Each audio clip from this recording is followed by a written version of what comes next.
Today's episode of Poets at War is sponsored by the following. Hello, I'm Sarah Levesque, Editor-in-Chief of Logo Sophia magazine. I would like to invite you to explore our Pilgrim's Journal of Life, Love, and Literature, both in visual format and in podcast format. Our goal is to help bridge the gaps between different Christian denominations and traditions. Please visit our website at logosophiamag.com to read or listen to stories, articles, poetry, and more, all for free. We look forward to journeying with you.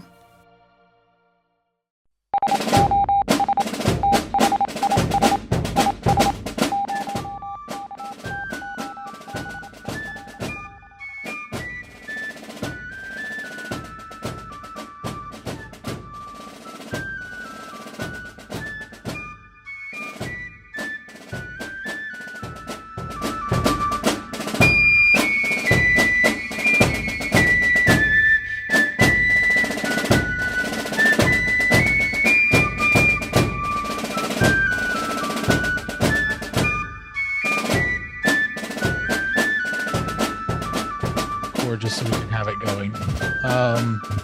So what's up, man? Not much. How's it going? Pretty good. I've been super crazy busy, as most people have, it seems. Yeah, I hear that. I'm actually at church now. Just ducked into one of the offices, like I said I was going to, and yeah. So you reached out to me, and this is more a conversation than anything. So I just record it and edit it. I don't know if you've seen Poets at War. I think you have because you've reached out to me, right? Actually, I think you had maybe reached out to me. All right. Someone else put you on my radar, and I can't remember who. Maybe someone from Blessed Beards. I think that might have been it. Or, I mean, there's a lot of those Reformed Christian groups out there that I'm a part of. So, yeah, there you go. There you go. So, because I usually have a little bit more, like I know what you do. I've looked into what you do, obviously, because I reached out to you, and have a good idea of like the music stuff you do and maybe some other stuff. But why don't you introduce yourself to people and we'll just go from there and talk about whatever. I hear you're in Reformed Christian group, so we have that in common. Music stuff. I know there's going to be common ground. I'm just like poking around trying to find where they are right now. Yeah, no, for sure. So my name's Brian Provencher, aka Proven Music. Been a musician my whole life. Started playing piano when I was 5. Started playing drums a few years after that, and then throughout high school picked up a whole bunch of different instruments: trombone and flute and clarinet and pipe organ. And so music has been a huge part of my life for my whole life. I'm married. We've been married. It'll be 6 years this July. We've got 4 kids, and we live in the Kansas City metro area, originally from Colorado, but we moved out here last year to take a couple of jobs. So yeah, that's kind of the long and short of it. I gotcha. So how long have you been doing professional music stuff, putting stuff out for purchase and that sort of a thing? So that's been kind of an interesting journey. A few years ago, I was teaching at a music academy as a piano and drum instructor. Kind of, in God's providence, the way things worked out. Turns out the owner of that music academy was embezzling a bunch of money. So I know it sounds terrible, but long story short, he closed down, and I took all of my students with me when I left. So then I officially opened up Proven Music Studios LLC as a private music lessons business in Colorado Springs, Colorado. And so I was doing pretty well with that. I think at one point I had 18 to 20 weekly students that I was teaching. So that was kind of my professional career. That was kind of the beginning of that. Unfortunately, when COVID hit, it shut me down literally overnight, which was tragic in a sense. I had, this was a business that I built from the ground up. I poured my heart and soul into it for 5 years, and then overnight everything got completely shut down. So that was unfortunate. In terms of like music production and actually composing and releasing music, I started really learning music production kind of in college when I was 18, 19, just kind of messing around with my friends. And that was mostly just me taking the musical theory knowledge that I had from my whole life and just applying it to a computer program. And so, don't tell anybody, but a bunch of, pirated software and, stuff, There you go. just messing around, learning some stuff. And then after I got married, I really kind of dove back into it because I just enjoyed it so much. And so I went all legit. I bought all the programs for real. I actually started taking some, online classes and took a couple lessons from some major producers that I really admire. And then when we joined up with Breathe Church in Colorado Springs, I got joined up with these guys, the G Life crew, which is a Christian hip hop ministry. And so I was meeting these guys and just kind of in the blue at a conversation, I said, hey, I produced some music here and there. Would you be interested in listening to some of my beats? So I spun up a few beats for them and presented them to them and they loved it. So from there, if you go onto my YouTube, I've got quite a few tracks that they've been on. They're currently working on a big G Life compilation album. And I'm going to be on, I think, 5 or 6 of the tracks on that album. So, doing the Christian hip hop stuff. And then beyond that, I just love producing music. I really like producing melodic dubstep and some of the more heavier type electronic music. And, kind of how that ties into this conversation would be, I don't know anybody that's making quality Christian EDM. I've heard some. I can think of one person. Yeah, I was going to say there's not a lot. Owl City is literally the only person I can think of, and I only say quality because he does really good pop EDM. Yeah. But yeah, literally that's all I can think of. I mean, there's some guys that are making Christian, but when I think Christian EDM, I think of like, kind of some of the more cheesy worship songs that you hear. But the kind of music that I really like to listen to, I don't know if you're familiar with like Seven Lions or Trivecta or any of those names. It sounds somewhat familiar. Yeah. Let me just say too, you want the peak of cheese, go on YouTube and look up. There is a Andrew Peterson's first big hit was what is it? It's the first dance song that he did. Like it's a first dance for weddings kind of a song, but it's a Christian song. I'm trying to remember what it is, but y'all can figure that out and find it. But they took that, and there's some guy with a super heavy like Nordic accent of some kind singing the song. That's awesome. with a trance beat behind it. Awesome. Just look up Andrew Peterson remix, whatever. Oh, it's amazing. I want to look up that song while we're talking, just so I can remember what it is. But go ahead. Yeah. So I kind of had this thought back a few months ago that, I've been involved in various worship teams and playing drums and Dancing in the Minefields. That's the name of the Dancing song. in the Minefields. All right. I'll check that out. Yeah. So I've been on various worship teams and things like that over the last few years. And one of the things that I really noticed about Christian music in general, especially, not speaking of like hymns and things like that, but more of like modern Christian music, right, is it seems like whatever is popular in the Christian scene is about 20 years behind the culture. Yeah. The stuff that you're hearing on the radio has the same kind of vibe and feel as like pop music did 20 years ago. Right. And so I've kind of taken this thought of like, well, we as Christians, instead of following the culture, we should be leading the culture. Mm-hmm. So my thought is, and it's still kind of very much in its infancy, but the project behind Proven Music the goal is to create modern, good Christian music that has solid theology, where we are preaching the gospel through the music, but that also people can just listen to and enjoy, So that's kind of the goal behind Proven Music. So it's kind of evolved over time, and I'm still very much learning. And in terms of my own personal releases, I think I sent you Journey's End. That was my first official release. I have another one that's slated for release. It's very, very close to being done, which if we have the time, maybe I can play a sample of that for you at some point. But Absolutely. So yeah. That's fantastic. It's really hilarious and providential. You know, you mentioned you're reformed, so you believe in the sovereignty of God. But I'm one of those guys that, you know, so I grew up in my father's mobile DJ business. Okay. And, you know, I was homeschooled, grew up helping out with that from age 11 to age 24. And I'm 32 now. The only reason we shut down that business was because we needed to get married and we had full-time jobs and we're doing the DJ business. So, you know, it's just one of those things. Dad decided to shut it down for that.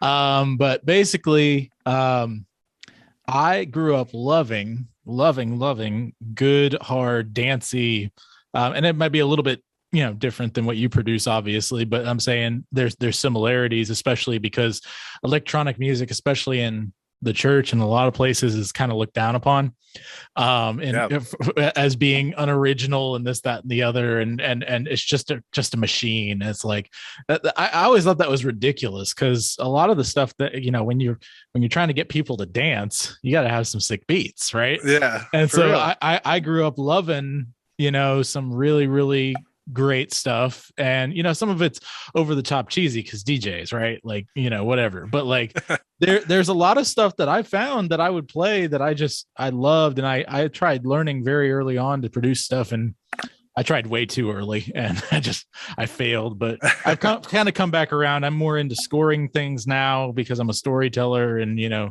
doing the epic poetry thing like I do. But I find the connection so interesting. You know, can you speak a little bit about why EDM and what specific kinds of EDM? Because, you know, we can talk specific genres and things and actually kind of understand each other to a certain extent. Some of the audience may not, but I'm really interested to dive deep where you would see yourself, because I grew up loving well-produced trance music that wasn't 6 and 7 minute tracks. You know what I'm saying? Like really, really good house trance kind of stuff. There's a lot of junk out there, but there's some really, really great stuff too. When DJ Sammy was really big back in the early 2000s, and then Cascada later on, and that sort of a thing, like that was my jam. The soaring melodies and the really hard hitting beats underneath, and just really, really melding the beauty together. But I want to hear more about you and like, what is the theory beauty wise behind what you're doing, you know? Right. So musically, you know, I was a classically trained pianist. So I grew up playing classical music. And then also just by nature of whom my mother was, the only music she ever played in the house was classical. Mm-hmm. So I grew up listening to classical music. And I don't want to get too technical about that. Classical, Baroque, you know, that's okay. I know what you're talking about. You know what I'm talking about. Classical music, right? Music older than 100 years old. So I grew up listening to that. And then kind of in my rebellious years as a teenager, I really got into, I had like a kind of a pop rock phase. And then I got into metal. And man, I never turned back. I'm still a huge metalhead. I absolutely love metal. Yeah. And it's funny that you mentioned the first time I ever heard the word rave was in a National Geographic magazine where they had a bunch of pictures of, you know, basically go-go people wearing their super bright, shiny outfits and sucking on pacifiers, right? And it was all about how these people were on all these crazy drugs and they're listening to EDM. And so from a very early age, I actually had that kind of misconception that EDM was nothing but a bunch of people tripping really hard, listening to some crazy music, you know? And so I didn't really have much interest in EDM, honestly, until college. And then my friend introduced me to a band or group, I guess you could call them, called Infected Mushroom. I don't know if you're familiar with them. I don't think so. They're an Israeli trance group. But what they did in their live shows, the two guys were like the producers, but they had a full band behind them with drums and guitars, and they melded the world of trance with the world of metal, and they made this like there's nobody else I've ever heard that make music like them. It's absolutely incredible. And so once I started listening to what they were doing, it kind of piqued my interest, and I thought, man, this isn't just a guy pushing buttons on a computer. Like, Nope. there's more to it than this. Mhm. And so I kind of dove into the EDM scene. And full disclosure, part of my testimony as well is through those years of my life, I got very heavily addicted to drugs. Mhm. And so I did a lot of hallucinogens. I went to a lot of shows and stuff like that. And, obviously that part was not the greatest of choices, but it really kind of deepened my love for electronic music, because just part of the people that I was hanging out with and the scenes that I was a part of, that's the music that we listened to. And so I got exposed to a lot of different genres as well as artists inside those genres, and really grew to love electronic dance music, just as an art form. Because especially, as you know, if you've done any sort of production, especially on the sound design part, like half of things, that's not people pushing buttons, man. That's science. Yeah. Like, Well, that's it's rocket more like science. I liken it more to someone who's writing a novel instead of telling a story. Yeah. That's the level of intensity. You have great storytellers who can tell a story off the top of their head, and that's less common these days, because people have found it's harder to get someone who's just listening to you tell a story to get them to pay you, versus Right. actually bundling it up and selling it in a physical form, or doing an ebook or something like that. But it's such an interesting comparison, because you're literally putting in some songs as much work hour wise as at least a really long novella, and definitely in an album that's a whole novel's worth of work. Totally. Yeah.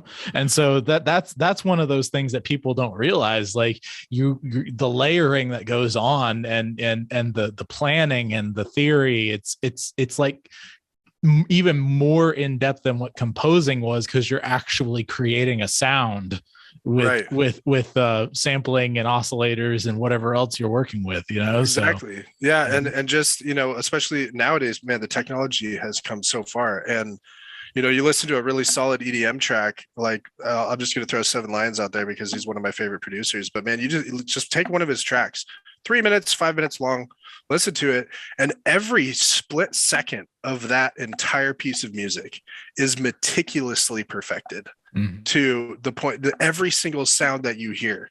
I mean, I had one track, it's on my YouTube, it's called Dreamin', that I specifically remember just the snare and the drop of that track. I spent 5 hours on just the snare to get it to sound perfect. Right. And so once I kind of dove into the production side of things, and I realized that, man, playing a piano and producing an EDM track, those are two entirely different animals. Yeah. I mean, it's a whole different world. And I love it. I just absolutely love it, because it takes all of the creative knowledge that I have from my childhood growing up, and it gives me the opportunity to, I mean, really, when you look at electronic music, the potential, the options for sounds and how you put them together, it's infinite. There's no limit to what you can do. There really isn't. So that's kind of, my thoughts on the whole EDM thing. And again, part of my testimony, through that period of life, like I said, I got really horribly addicted to drugs. This October, I will be 10 years sober. Yes. So praise God. From whom all blessings flow. Soli Deo Gloria, man, it is all him. There was absolutely none of me that could have, redeemed my life. That was all him. So yeah, man. EDM is great. I think to go back to your original question, we kind of got off on a tangent there, but that's okay. I mean, we're having a conversation, man. Yeah. This is free flow, and this is fun. Yeah, no, it's good. So I think that EDM as a genre just has kind of this stigma of, oh, that's just what people listen to when they're on drugs. Yeah. And I mean, unfortunately, the vast majority of people who do enjoy that kind of music and go to those sorts of shows are on drugs. Right. So unfortunately, there's a degree to which the stigma is fairly accurate, which is unfortunate because I think it can be a really beautiful genre of music. Yeah. And method, maybe not genre, but medium for music. Just because the possibilities are just so limitless. So yeah, that's another thing with EDM, with any electronic music in general. There's such a wide berth, and you're already kind of quote unquote breaking some rules by some unwritten stupid rules because everyone's so self-serious and precious about music in general that they don't realize that there's this whole other. I liken it to it's a stupid Disney Channel original movie, but have you ever seen Johnny Tsunami? I have not. No. Okay. Yeah, basically, like the entire plot of the movie is that there's this mountain and there's skiers and snowboarders, and this kid from Hawaii comes in and joins up with the snowboarders and brings the two sides together.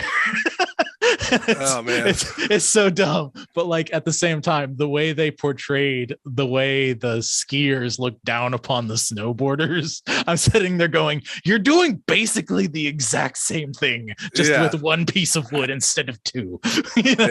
And that's the way I feel about EDM and electronic music in general.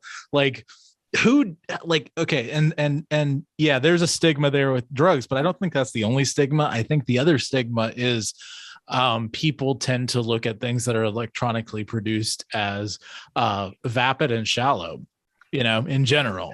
And the other half of that is, I want to say to people, some of the most beautiful pieces of music that I've ever heard came out of 8 or 16 bits. Let's just be real here. That came out of a video game machine. Everybody's bopped along to Mario, whether you like it or not. The original Mario theme. Yeah, of course. And it's like saying it's not the Bible, and that would be some people mad when I say this. It's not the Bible if it's on your phone, right? I mean, sure, there's some great stuff about like a Bible, having one. You should have one, but I'm sure you have a acoustic instrument of some sort at your disposal. It's literally like the same kind of thing. And Christians' weird suspicion of technology always baffles me. But yeah, I think the other part of it too is I just think anybody can go download some loops and import them into GarageBand, throw them together and say, hey, look, I made a track, right? So there's that aspect. You just hop on SoundCloud, man, and just click around for a little bit, and there's, like you had said before, there's a lot of garbage out there, right? But the thing is, like, and I think part of it too is just a misunderstanding. Like, if you don't have an understanding for EDM as a genre, or just music production, I mean, I'll go with hip hop as well too. If you don't have an understanding of, like, one, the roots of those things, and where that music came from back in, starting in like the late 70s, getting into the 80s. I mean, even if you turn on an 80s radio station, guys, they were starting to mess with synthesizers. They were starting to mess with, like, well, you could go back to prog rock, with a lot of the guys even in the late 60s who were working with mellotrons and stuff, Yeah, totally. And seeing like the roots of where that came from, and then following it through to where it's at today. And just how incredibly deep. I mean, you've got, whoever can just hop on GarageBand and throw some loops together and call it a track, right? But then you have somebody like, I don't know if you've ever heard of AU5. He's a producer I really love. Okay. Who, this dude has, I don't know what degrees he has, but he must have, I think he has some sort of a math degree. Because his specialty is sound design. And so he gets into these wavetable synthesizers, and the guy is literally creating like 256 frame wavetables manually. And just the amount of knowledge the guy has, and it's at this point, it's like bordering on science as opposed to art, the way let me clarify that for people who are listening. This man is literally painting music by pixels, literally by like nanoseconds, like MS Paint, not literally, but you know what I'm saying? Like basically drawing music with MS Paint, and not just drawing the notes, mind you, like on a staff, but actually drawing a representation of the sound, drawing sound waves. literally drawing sound waves like by hand. It's insane. I mean, the dude's a nut, and to watch, to just see how incredibly deep the science goes, and then to be able to bring that into a musical piece of art is just, and I listen to what he creates, and I know when I listen to his songs, every single sound he created from scratch. Right. He took a single sine wave, a simple sine wave, and turned that into what you hear coming through the speakers. And I mean, he does these funny challenges on YouTube. He did this one where he recorded a door squeaking, Mm-hmm. and then he made an entire EDM track out of just that. Right. Through sound manipulation and doing different things with that sound wave. Mm-hmm. And it's just incredible. It blows my mind, and I'm nowhere near that, but I hope to get there someday. Well, the other thing too is we're talking about all the amazing work and beauty that can go into these things, but there's something to be said for someone who can go and find loops and actually put something beautiful together too. Mm-hmm. Yeah. And that's something wonderful in and of itself. And sometimes simple is better depending on what you're going for, as an artist. And that's one of those things that I think isn't talked about enough. People assume that, this is sort of an American ideal in many ways. This is sort of like linked with a lot of the American exceptionalism and all the other stuff going way, way, way back. But the idea of a hard day's work by its hardness somehow being worthwhile. Right. It's not a one-to-one kind of thing, and this is something that is very sort of a Gnostic idea of reality in many ways. It's this idea that you can't have something that's more than the sum of its parts. So you need to put all the parts in it. Right. And so like that's the other thing I wanted to point out. I do very, very minimalistic stuff because I am just not as talented in that way, but my kind of stuff that I do mainly, even though I do electronic stuff mixed in at times with especially, with some of my sci-fi score and whatnot. But the main thing that I do is work off of my strengths, which is another sign of being good. I'm not saying I'm good, but you know what I'm saying? Like that's totally. And I am a above average tin whistle player. I have a MIDI instrument that is in the shape of a tin whistle and can, I can compose all my tracks, including my bass and whatever else, with a tin whistle. As a lot of people, it's the keyboard, whatever else. But I was just saying, I got my MIDI keyboard right here. Yeah, I mean, I do the same thing. It's the same concept. Yeah, right, exactly. And so for me, it's I have a hard time creating chords, so I end up creating linear layers of counter melodies. And it's just as good. You know what I mean? Right. Totally. And that's one of those things that if you can understand music structure, at least in a conceptual level, someone who's almost entirely by ear like me, at least I understand harmony. Right. I can actually poke at something until I get something that I like, right. And someone, you don't have to be this crazy kind of maestro, crazy master dude to create something that's worthwhile. Right. Totally. Yeah. But then there's also masters and maestros like this guy you're talking about, like, going back to classical, like Bach, some of these people who just do insanely incredible, amazing things. Are you familiar with Phil Keaggy, the guitarist? I think I've heard the name. I couldn't pull anything off the top of my head, I don't think. But he was one of the first guys to really he's not the first. He was in a lot of Christian bands and stuff through the years, but he is Jimi Hendrix has been, rightly or wrongly, it's disputed, quoted as saying Phil Keaggy is the greatest guitarist of all time. He definitely knew of Phil Keaggy and thought he was incredible. But the point that I'm making is with Phil, he was one of the first guys that really started getting into, especially in the Christian scene, into loop pedals.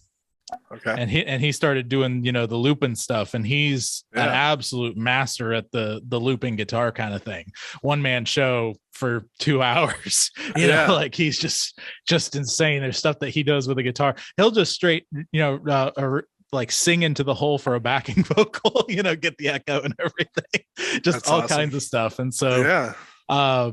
that's another thing. Take your tool to a whole other level. I had one other thing I wanted to tell you. And this is just a complete and total aside, then we can get back to what Sure. we're talking about. But Yeah. my dad, years and years ago, in Atlanta area, he just so happened to be in the right place, right time, I think at a gas station or something. And he saw some guys loading up a trailer, and turns out it was Kerry Livgren and some of the guys from Kansas. Oh, cool. And so he just helped them lift some stuff, and Kerry actually invited him back to their house, and he got to see some of the earliest examples of this is before anything was mainstream, the sample keyboards that could record samples straight up. That's cool. Yeah. And so he's just showing them some of that and whatever else. But yeah, it's just one of those cool stories that I just thought of because we were talking about the electronic music going way back, and everything. Totally. So. Well, yeah, and nowadays, everything's all about digital synthesis, right? But analog synthesis is making a comeback. Yeah. And I was actually just watching a video the other day of, oh man, this dude created, it was like a 1200 oscillator analog synthesizer. It was a wall. Yeah. Of his house. Yeah. And like, it's just, but man, he turned everything on and tuned everything to pretty much the exact same wavelength. Mm-hmm. And it sounded incredible. Oh, I'm sure. It sounded absolutely amazing. But yeah, man, those old analog synthesizers, like some of the old Korgs and stuff like that, man, if you can get your hands on those, they're worth thousands and thousands of dollars nowadays. Oh yeah. It's crazy. There's something about that old analog sound that's actually it's funny. It's really difficult to replicate that sound with digital synthesis, which I think is just absolutely fascinating. But yep. So that's fantastic, man. I'm just trying to think, like, we've talked about music and that sort of a thing. What, how does, a lot of and this probably feeds more into hip hop than a lot of the other electronic stuff you do. But one of the things that I have found turns people off of electronic music, like we were saying, the vapid and shallow sort of thing, like they were saying, being a storyteller, I love music that has a story. And sure, you can create a story even without words. There's all kinds of ways to create a story with music. But is that something that you think is lacking in electronic music as a whole compared to a lot of the other genres? What's your take on that? I think it can, particularly in, and I'm not going to bash on your genres, but particularly in like house and trance, especially. Yeah. I feel like just by the nature of those types of tracks, it's more difficult to tell a story through that kind of genre. I think more on the melodic dubstep side of things, I think there are some incredible stories that have been told through some of their songs. For example, if you have the time, look up the song Worlds Apart by Seven Lions. Okay. And watch the music video that he directed for that song. Okay. And just the story that track tells is it's beautiful. It's one of my favorite pieces of music ever. And it's just absolutely beautiful. And it's funny that you bring that up because as I was starting to actually, and if you know anything about like electronic music, I have probably 100 unfinished tracks on my hard drive, and I have 4 or 5 like actually complete tracks. Yeah. So as I started to learn more and as I started finishing tracks, that was one of the things that I ran into, was that I realized that my music wasn't really telling that much of a story. So if you listen to, I'm going to compare the two like big tracks that I have on my YouTube channel, Dreamin', and then Journey's End. Dreamin', if you listen to the intro and then the drop and then the bridge and then the second drop, they're very disjointed. In fact, there's not a lot of common elements between any of them. And listening back through, I had some friends and some people that I knew listen through that track, and that was like the number one piece of feedback that I got back, was that there's nothing tying this together as a single piece of music. The individual parts are great. I think they sound awesome. But as a piece of music as a whole, it was just lacking kind of a an overarching theme. Mhm. So Journey's End, when I came up with the chord progression and then I wrote the guitar part for it, I was being very conscientious about writing a story to this track. And Journey's End, even the name of it, the picture that I had in my head was, I know you know the Lord of the Rings. Yeah, of course. The question is, have you read the books? Of course I have. Okay, good. I've read almost all the Silmarillion, almost. Okay. Anyway, go ahead. You're a better man than me. I can't read the Silmarillion. But the final scene in The Return of the King, when Frodo and Sam and everybody, they've completed the job. Mm-hmm. And then Bilbo leaves, right? Mm-hmm.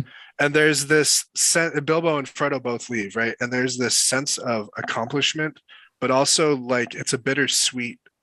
Man, I've read the books multiple times, and every time that book makes me absolutely sob.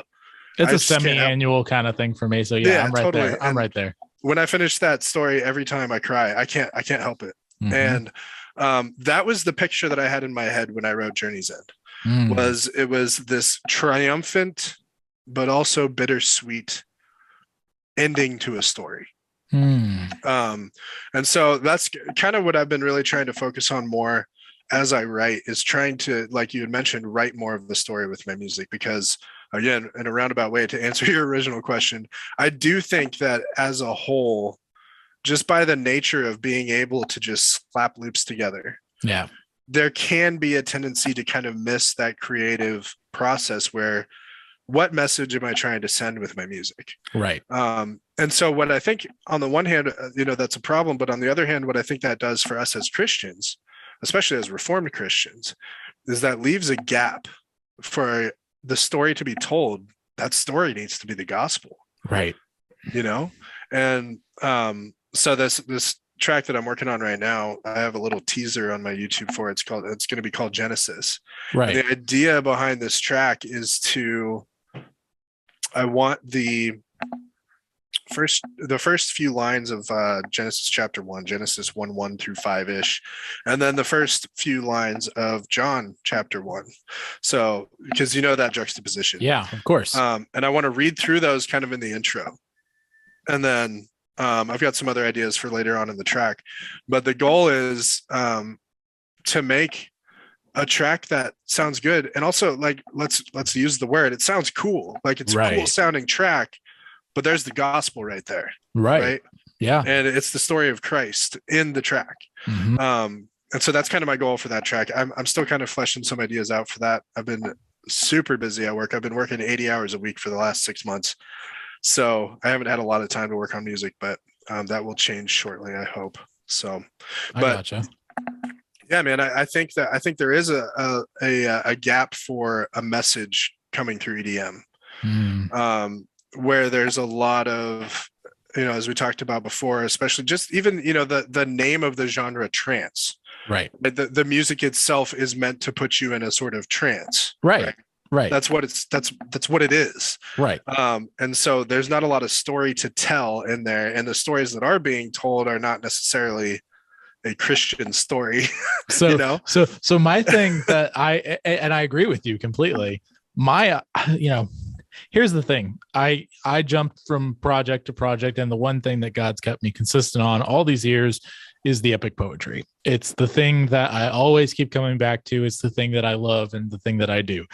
In the spare time, in the in-between time, one of my random projects, and it started early on when I really started to get into trance and house music and stuff of that nature, probably early teens, was this idea of taking some of the more soaring hymn melodies that I knew and actually trying to work them into something. Because there are two things that I knew, songs that I knew, and then I could reproduce them in a different genre. That was the idea, to start learning how to create music.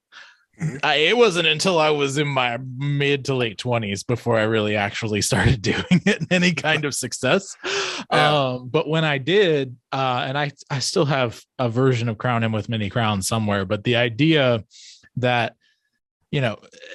trance, yes, it can put you in that trance sort of a thing, but, we got hymns with 16 verses.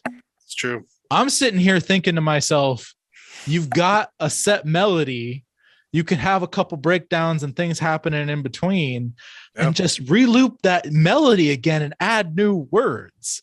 Like Yeah. that's still the heart of trance, but you can get words upon words upon words in a 5, 6, 7 minute trance song. You know what I mean? Yeah, totally. And these little things that a writer sees from the outside, especially a writer of poetry, that I'm like, guys, like you're literally only using half of your medium if you have lyrics, you know?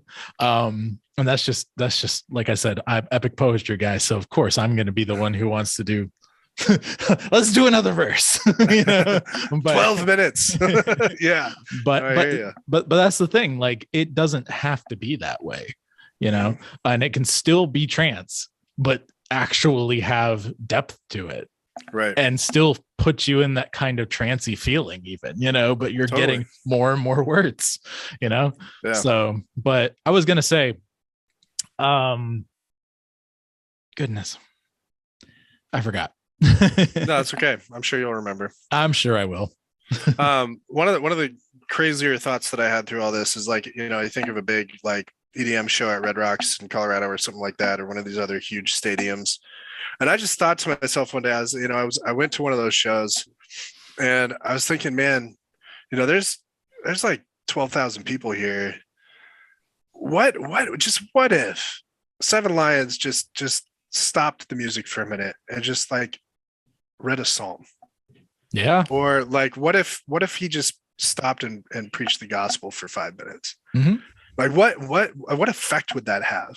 Right. You know? And so I don't know. That's kind of the vision. Unfortunately, because of the stigma of EDM, I feel like there's a barrier there that's it's going to be tough to break through, because most of the people who listen to EDM are not Christians, and most of the people who are Christians don't listen to EDM. You know? This goes back to the stories I was creating in my early teens. I did a lot of instant messenger role play with some of my friends, you know, just creating stories around all kinds of different, you know, situations and things. I like freeform role play. It's fun.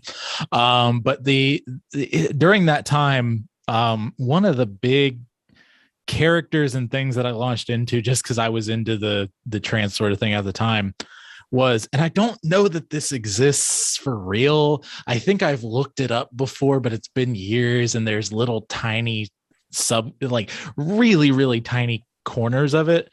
But I could totally see, especially now that genres are melding so much because of Spotify and streaming music and everything else, there being a furthering of the straight edge culture into EDM and really like being punk against the traditional rave kind of a thing, you know. the new punk. Right, exactly. And that's the thing, though, right? Like, to me, those are fertile grounds for the gospel. Those have been places, Totally. you know, where a lot of people in metal communities have, you know, at least opened up to the idea of the gospel, and especially opened up to the idea of the gospel being a conquering religion and not, right, you know, what they've been told it was for all these years.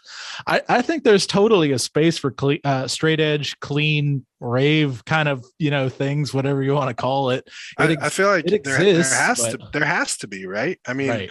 Again, we as Christians should not be following the culture. We should be leading the culture. Right. Again. And just popped into my head. I don't know. You're familiar with Skillet, of course, and John. Of course. Cooper. Yeah. Love John Cooper. Did you see his interview with James White on The Dividing Line back as last year? I don't know if I saw that one. I saw him with Apologia, I think, last year. Yeah, that's the one. Yeah. Oh, is that the one? Then I probably White, did. Yeah.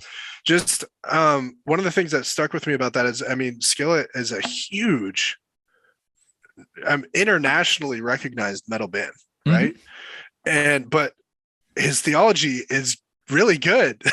Really good. And he's stuck by it. That's the right. thing, is he's stuck by it. Yeah. And in this interview, he said that, like, very early on, when we started to blow up and we started to get big and people started to notice us, we made the decision that no matter how big we got, no matter what happened, you know, Christ is king. He comes first, and we're never going to compromise any of that, no matter if it costs us our careers or whatever else. Exactly.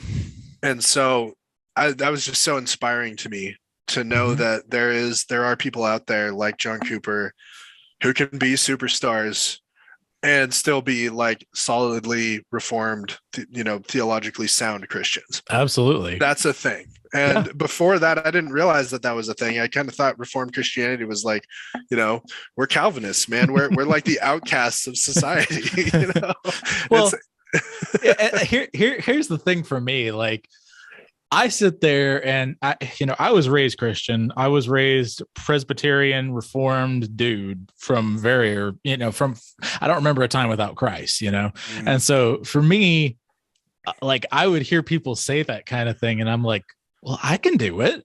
You know what I mean? Right? Like, and I've continued to say, well, I can do it, and just keep trying and keep pushing in that direction to be, for way lack of a better term, cool.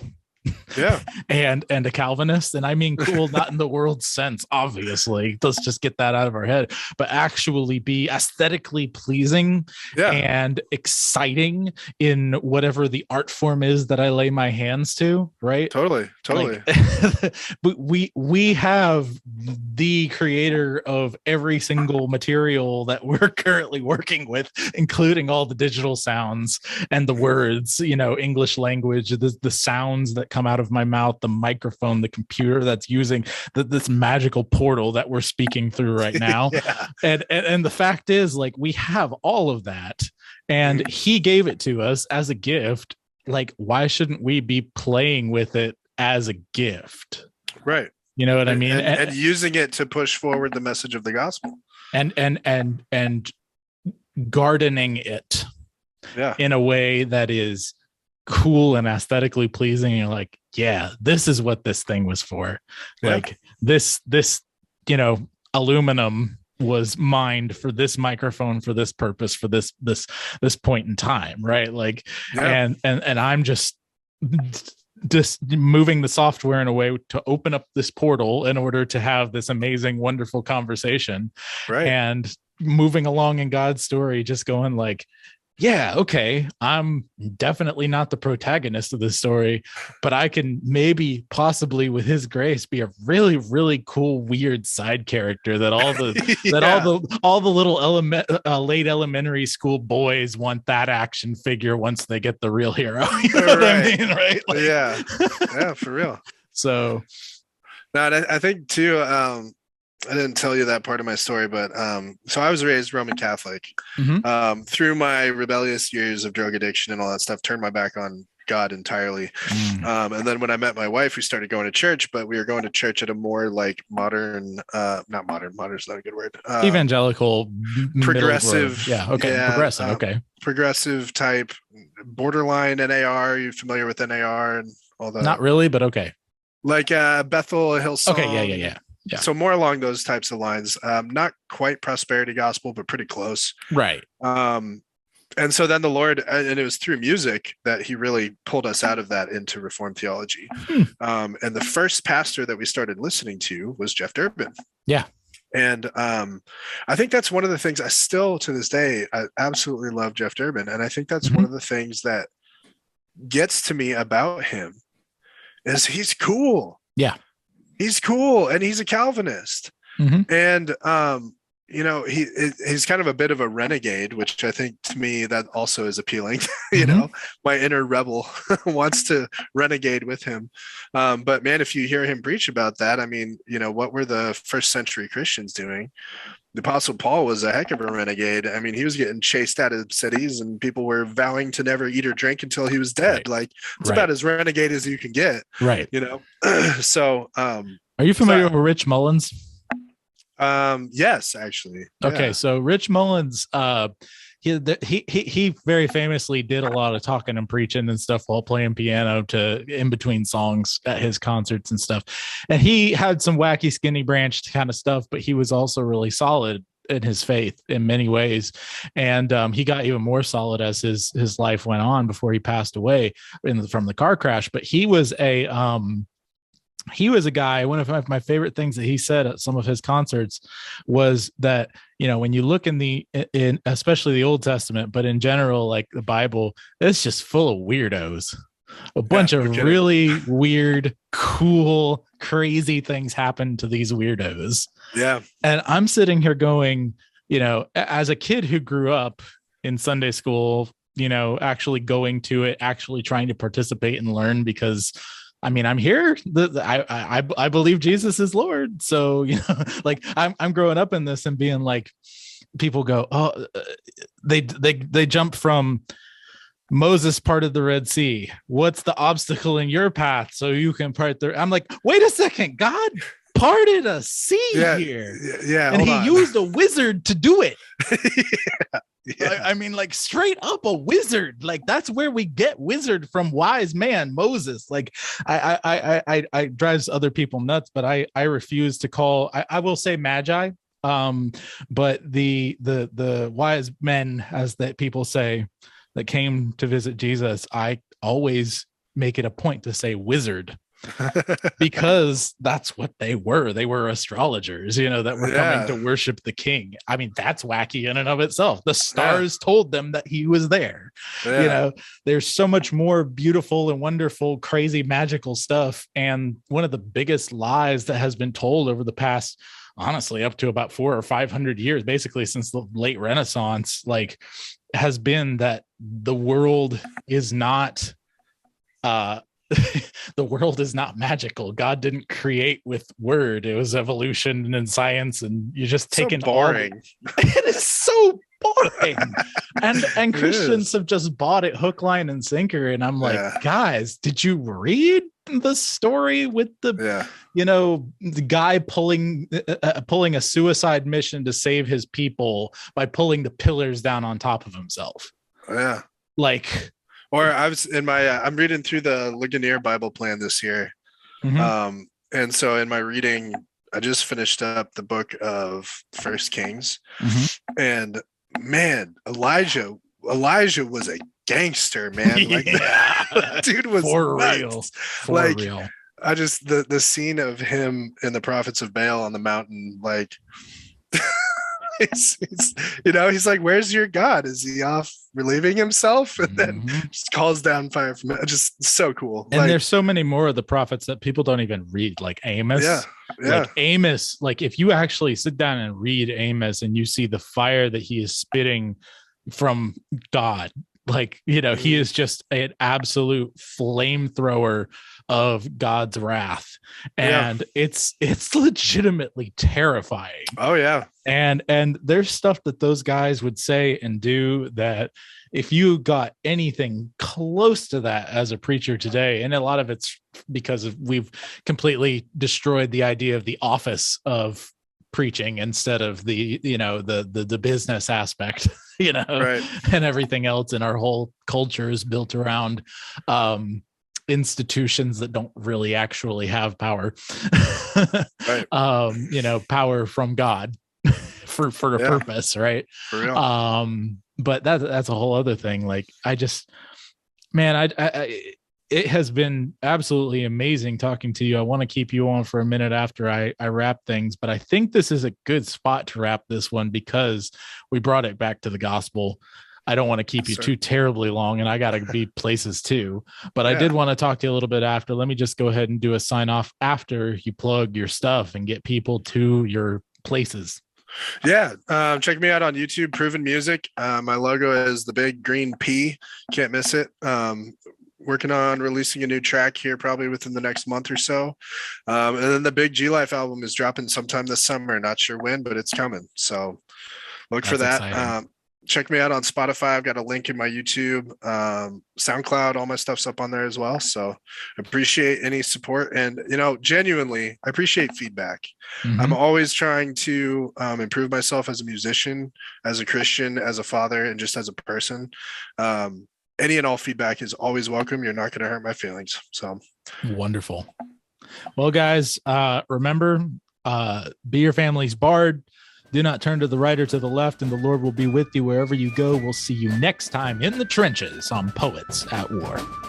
God of song, said the warrior. guard, though all the world betray thee. One sword at least I right shall guard, one faithful harp shall praise thee.